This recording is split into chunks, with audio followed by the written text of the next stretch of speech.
નમસ્કાર વિદ્યાર્થી મિત્રો, આજના લેક્ચરમાં આપણે નાણાં બજાર વિશેની ચર્ચા કરવા જઈ રહ્યા છીએ મિત્રો. તો ધ્યાન આપજો. નાણાં બજારના સાધનો પાકતી મુદત 1 વર્ષ કે તેથી ઓછી હોય છે. આજે નાણાં બજારની ચર્ચા કરવા આપણે જઈ રહ્યા છીએ કે જ્યારે પૈસાની જરૂર હોય ત્યારે કઈ કઈ જગ્યાએથી કેવી રીતના મેળવી શકાય. તો એની વચ્ચે વાત કરે છે કે અહીંયા નાણાં બજારની અંદર જે સાધનો છે એની પાકતી મુદત, એની મેચ્યોરિટી ડેટ જે છે ભાઈ એ વિધિન 1 યર છે, મેક્સિમમ જે છે 1 વર્ષનો સમય છે અને એનાથી ઓછો પણ હોઈ શકે. એમાં સલામત અને બિનસલામત બંને પ્રકારના સાધનો જે છે એ આવી શકે અને એના દ્વારા વેપાર નાણાં બજારમાં થાય છે. નાણાં બજારના મુખ્ય સાધનો નીચે પ્રમાણે જોઈ શકાય, જેમાં 5 સાધનો વિશે વાત કરી છે મિત્રો. એમાં પહેલું છે ટ્રેઝરી બિલ, બીજું છે કોમર્શિયલ પેપર, ત્રીજું છે થાપણોનું પ્રમાણપત્ર, ચોથું છે એ છે કોમર્શિયલ બિલ અને પાંચમું જે છે એ છે call money notice. Okay, call money અથવા નોટિસ મનીના નામથી ઓળખી શકાય. સર્વપ્રથમ ટ્રેઝરી બિલ વિશે ચર્ચા કરીએ. ટ્રેઝરી બિલ એક ટૂંકા ગાળા માટેનું નાણાકીય સાધન છે જે ભારત સરકાર વતી રિઝર્વ બેંક ઓફ ઇન્ડિયા બહાર પાડે છે.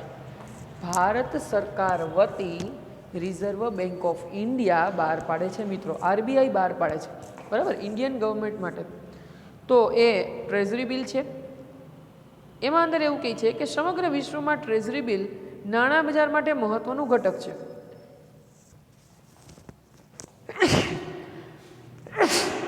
કોઈ એકાદ જગ્યાની વાત નથી, સમગ્ર વિશ્વની વાત છે મિત્રો.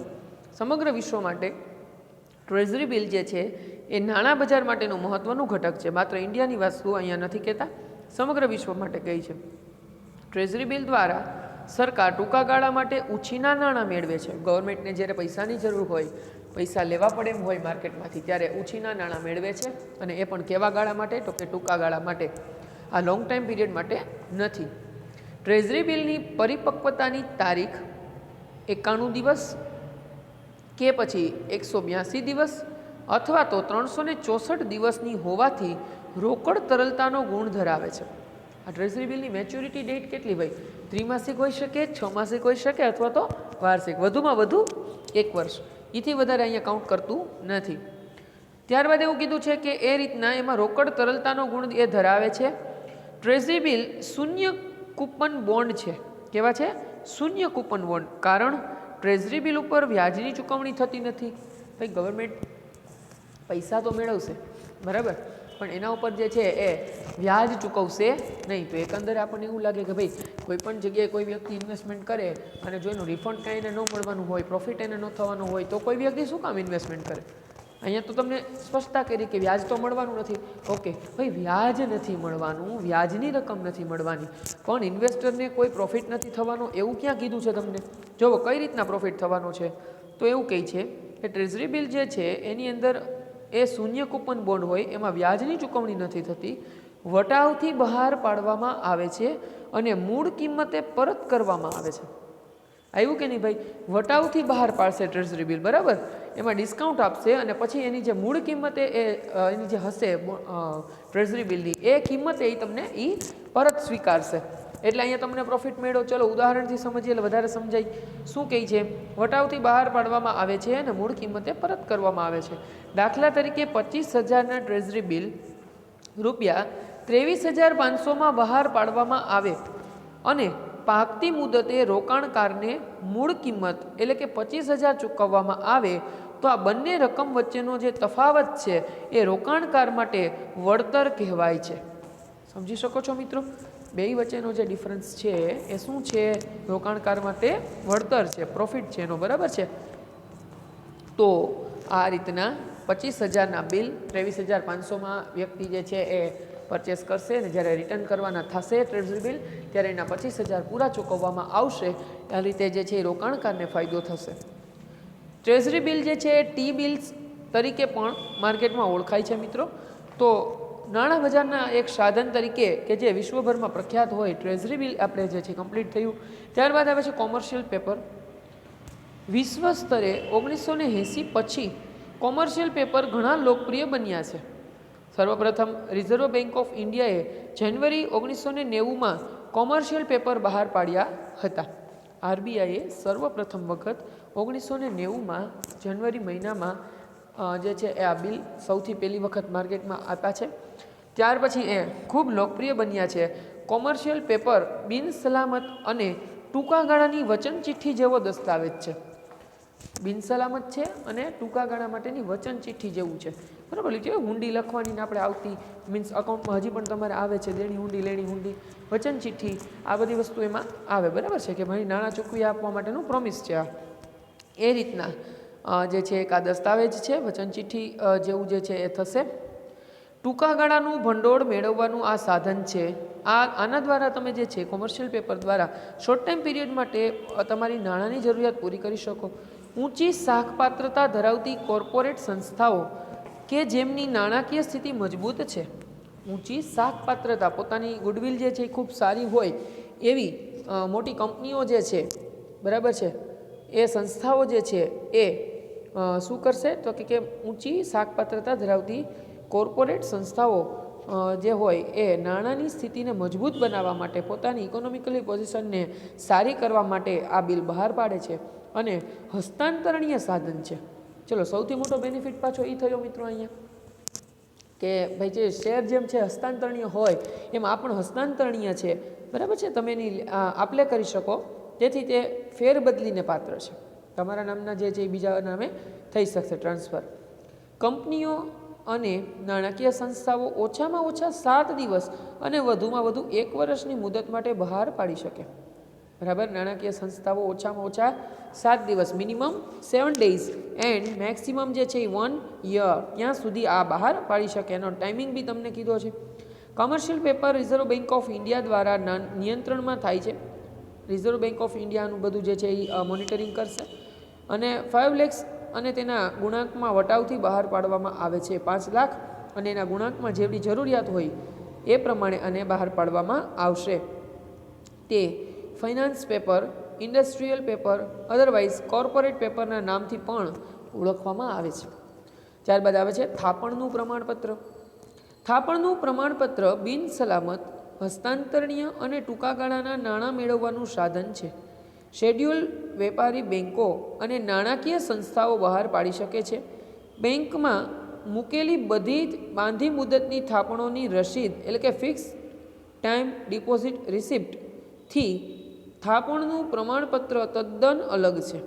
મિત્રો, આ થાપણ પ્રમાણપત્ર જે છે ને એ ફિક્સ ડિપોઝિટ જેવું નથી, એના સર્ટિફિકેટ જેવું નથી. તો કેવું છે તો કે તદ્દન અલગ છે. થાપણનું પ્રમાણપત્ર હસ્તાંતરણીય અને વેચી શકાય છે. લ્યો, ફિક્સ ડિપોઝિટ તમે બેંકમાં મૂકો તમારા નામની, બરાબર, તો પાકની મુદત એ તમને જ મળે. અધરવાઇઝ તમારી ગેરહાજરીમાં તમારા વારસદારને, નોમિની જે નોમિનીમાં વ્યક્તિ હોય, બરાબર, ફોર ધી એક્ઝામ્પલ કે હું છું, મારા નામની ફિક્સ ડિપોઝિટ છે, મેચ્યોરિટી ડેટ આવી ત્યાં સુધીમાં મારી ડેથ થઈ ગઈ છે, બરાબર, અને મારા પછી કોને મળશે તો કે ભાઈ મારા પાછળ જે મારો વારસદાર તરીકેનું નામ હશે એમને મળશે. ત્યાં સુધી એ બીજા કોઈને ના મળી શકે. પણ થાપણનું પ્રમાણપત્ર તો હસ્તાંતરણીય છે ભાઈ, તમે એને વેચી શકો છો. જ્યારે બાંધી મુદતની થાપણની રસીદ હસ્તાંતરણીય નથી અને વેચી પણ શકાતી નથી. શેડ્યુલ વેપારી બેન્કોને તેમની જરૂરિયાત અનુસાર કેટલીક શરતોને આધીન બહાર પાડવાની સ્વતંત્રતા ધરાવે છે. થાપણ પ્રમાણપત્રની કિંમત ઓછામાં ઓછી 1 લાખ હોવી જોઈએ. મિત્રો, આ વસ્તુ ઓનલાઈન કરજો. થાપણ પ્રમાણપત્ર જે છે એની મિનિમમ પ્રાઇસ કેટલી? 1 લાખ, બરાબર. એનાથી ઓછા થાપણના પ્રમાણપત્ર હોઈ શકતા નથી. ઓકે, તો આ રીતના. ત્યાર પછી આવે છે કોમર્શિયલ બિલ. એના વિશે વાત કરીએ. કોમર્શિયલ બિલ વિશે શું કહી છે? જ્યારે શાખની માલ ખરીદવામાં આવે ત્યારે, એટલે કે ઉધાર માલ ખરીદવામાં આવે ત્યારે માલ વેચનાર વેપારી શાખથી માલ ખરીદનારા ઉપર કોમર્શિયલ બિલ લખે છે. ફરી પાછી ચોખવટ કરી છે. શું કીધું છે કે ભાઈ ઉધાર વેચાણ કરવાનું છે, ઉધાર ખરીદી કરવાની છે. શાખથી માલ ખરીદવામાં આવે ત્યારે માલ વેચનાર વેપારી શાખથી માલ ખરીદનાર ઉપર કોમર્શિયલ બિલ લખે છે. કોમર્શિયલ બિલ હસ્તાંતરણીય છે અને ધંધાના વ્યવહારોથી ઉદ્ભવે છે. ચોક્કસ રકમ પૂરેપૂરી ચૂકવવાનો બિનશરતી હુકમ છે. કોઈ પણ પ્રકારની શરત નહીં અને ચોક્કસ રકમ જે છે એ પૂરેપૂરી ચૂકવવાની રહેશે, બરાબર. હવાલા પદ્ધતિ જેવું મિત્રો, કે ભાઈ ચલો મારે તમને જે છે એ 5,000 દેવાના છે, બરાબર છે, મારે તમને 5,000 દેવાના થાય છે. બરાબર, અને કોઈ અન્ય વ્યક્તિ જે છે એને મારી પાસેથી એને મને 5,000 જે છે એ દેવા લેવાના થતા હોય, ટ્રાન્ઝેક્શન થતું હોય વોટેવર, બરાબર, અંદરો અંદર, તો એકબીજાનો હવાલો એકબીજાને સોંપી શકાય કે બરાબર એ બી ને સી 3 વ્યક્તિ છે, ધારો કે સી નામની વ્યક્તિ જે છે એને પૈસા એને ચૂકવવાના છે, બરાબર, એ વ્યક્તિ જે છે એને પૈસા બીને ચૂકવવાના છે, તો સી નામના વ્યક્તિને છે ને એ એવું જણાવી દેશે કે ભાઈ તારે જે પૈસા મને આપવાના છે ને એ મારી બદલે તું બીને આપી દેજે, બરાબર, તો on the spot transaction change થઈ ગયું, સીને તો અમે દેવાના જ હતા, એને આપે કે બીને આપે, ઓકે, તો આ રીતે જે છે એ હસ્તાંતરણીય છે, અહીંયા જે છે એ ફેરફાર થઈ શકશે. કમર્શિયલ બિલના ઘણા પ્રકારો છે, જેમ કે વિનિમય પત્ર, હુંડી, આંતરદેશી બિલ, માગણી બિલ, વિદેશી બિલ વગેરે કહી શકાય. જ્યારે માલ વેચનારા ખરીદનારા ઉપર લખે ત્યારે આ બિલ વેપારી બિલ એટલે કે ટ્રેડ બિલ બને છે. માલ વેચનારા વ્યક્તિ ખરીદનાર ઉપર લખે, બરાબર, સેલર જે છે ને પરચેઝર ઉપર લખે મિત્રો, ત્યારે શું બની જાય છે? ટ્રેડ બિલ બની જાય છે. અને જ્યારે વેપારી બેંક આ બિલનો સ્વીકાર કરે ત્યારે આ બિલ કમર્શિયલ બિલ બની જાય છે, બરાબર. જે ખાતા ધારક છે, ધારો કે હું છું, મારે કોઈને પૈસા ચૂકવવાના છે, મારી બેંકે આ વસ્તુ એક્સેપ્ટ કરી, મારા અકાઉન્ટમાંથી એ પે કરી દેશે, ત્યારે કોમર્શિયલ બિલ બની જશે. વેપારી બેંક આ બિલને વટાવ કાપીને વટાવી આપે છે. જો બેંકને નાણાંની જરૂર પડે તો નાણાકીય સંસ્થાઓ પાસે પુનઃ વટાવી શકે છે. સામાન્ય રીતે કોમર્શિયલ બિલ 30 દિવસ, 60 દિવસ અને 90 દિવસની મુદત હોય છે, ઓકે, એટલે 1 મંથ, 2 મંથ્સ ઓર 3 મંથ્સ આટલું હોય છે. તો મિત્રો ત્યાર પછી હવે આવે છે કોલ અને નોટિસ મની. વેપારી બેંકોએ રિઝર્વ બેંકના નિયમ અનુસાર ઓછામાં ઓછી રોકડ સિલક જાળવવી પડે છે, મેન્ટેન કરવી પડે ને ભાઈ, કારણ કે કાલ સવારે કોઈના નાણાં જે છે એ તમે બધું બીજે ઇન્વેસ્ટમેન્ટ કરી દો તો વચ્ચેથી કોઈને જે છે પૈસાની જરૂર પડી, તમારા રૂલ્સ રેગ્યુલેશન્સ મુજબ તમે ધારો કે એવું કહો છો તો ચલો 1 યરની અંદર કોઈનું કમ્પ્લીટ થતું હોય, કેમ ફિક્સ ડિપોઝિટ ધારો કે કોઈ બેંકમાં મૂક્યું છે 1 યર માટે, તો 1 યર કમ્પ્લીટ થશે પછી બેંક એવું માની લે કે ભાઈ એ પોતાની એફડીને રિન્યૂ જ કરશે, કન્ટિન્યુઅસ રાખશે, એવું જરૂરી છે નહીં ભાઈ. કોઈને નાણાંની જરૂર પડે તો એફડી જે છે એ વટાવી અને પોતાના પૈસા પણ માગે, બરાબર, કે ભાઈ ચલો ખાતામાં જમા કરી દો, તો એવા સમયે બેંકની પાસે સિકલક હોવી જોઈએ કે નહીં, બરાબર, તો જે નાણાં ચૂકવી શકશે કે નહીં. હવે એવું તો નહીં કહી શકાય કે ભાઈ અમને તો એવું હતું કે તમે તો આ એફડી કન્ટિન્યુ કરશો તો અમે નાણાંની સગવડ રાખી નથી, હવે તમે પીછે એક કામ કરો 6 મહિના જાળવો પછી તમને દેશું, આવું ચાલે? આવું ચાલતું નથી. તો અહીંયા એવું જ કંઈક તમને સમજાવે છે કે જ્યારે એક જ જે છે વેપારી બેંક રિઝર્વ બેંકના નિયમ અનુસાર ઓછામાં ઓછી રોકડ સિલક એને જાળવવી પડે, જેને અનામત કહે છે. ઓછામાં ઓછી રોકડ સિલકની જાળવણી માટે એક બેંક બીજી બેંક પાસેથી નાણાં ઉછીના લે છે. બધી જ બેંકો રોકડ અનામતનું પ્રમાણ જાળવવું પડે છે. આ કારણથી કોલ મની માર્કેટ નાણાં બજારનું મહત્ત્વ ઘટક બન્યું છે. આ માટે કોલ મની માર્કેટ એ નાણાં બજારનું એક મહત્ત્વનું ઘટક બન્યું છે કે ભાઈ કોઈને જરૂર પડે ઓચિંતાની તો એકબીજાની બેંક એકબીજાને હેલ્પફુલ થશે. કોલ મની માર્કેટમાં કોલ મની અને નોટિસ મનીના નામથી ઓળખી શકાય છે. એમાં બેયનો સમાવેશ એકમાં થાય છે.